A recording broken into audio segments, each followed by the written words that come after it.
நண்பர்கள் அனைவருக்கும் நல்வணக்கம்ங்க.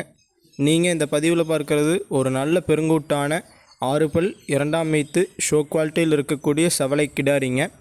இப்போ பார்த்திங்கன்னா இன்னும் ஒரு 10லேருந்து மேக்ஸிமம் 10 நாட்கள் அதுக்குள்ளே கன்று ஈனி விடுங்க.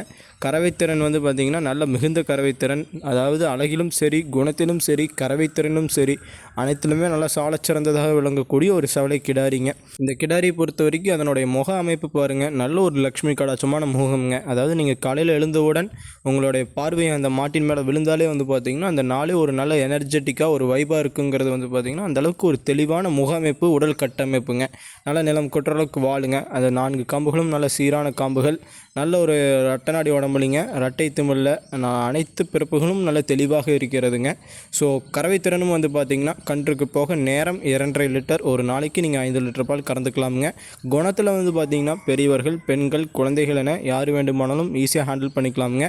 குழந்தைகள்லாம் பார்த்திங்கன்னா மாற்றுக்கு அடியில் நீங்கள் இந்த பக்கம் இருந்து அந்த பக்கம் போகிற அளவுக்கு நல்ல ஒரு குணத்தில் மிகுந்த மாடுங்க. நீங்கள் நம்ம மடிக்கூச்சம்ங்கிறது ஒரு அறவாகவே கிடையாது. இன்றைக்கி தான் மாடு நம்ம கட்டுத்தறிக்கு வந்ததுங்க. வந்த உடனே உங்களுக்கு எடுத்து போடுறோமுங்க. ஒரு புது ஆட்களை கண்டு ஒரு பயமோ இல்லை ஒரு மிரளியோ அதெல்லாம் எதுவுமே கிடையாதுங்க. 100% நல்ல சாதுவான குணம் கொண்ட மாடுங்க. ஒரு அழகில் மிகுந்த மாடு, கறவையிலும் மிகுந்தது, குணத்தில் டாப் கிளாஸான மாடு. உங்களுக்கு ஒரு ஷோ குவாலிட்டி செவலை கிடாரி தேவைப்பட்டால் கான்டாக்ட் பண்ணி தெளிவுபடுத்தி வாங்கிக்கலாமுங்க. நன்றி, வணக்கம்.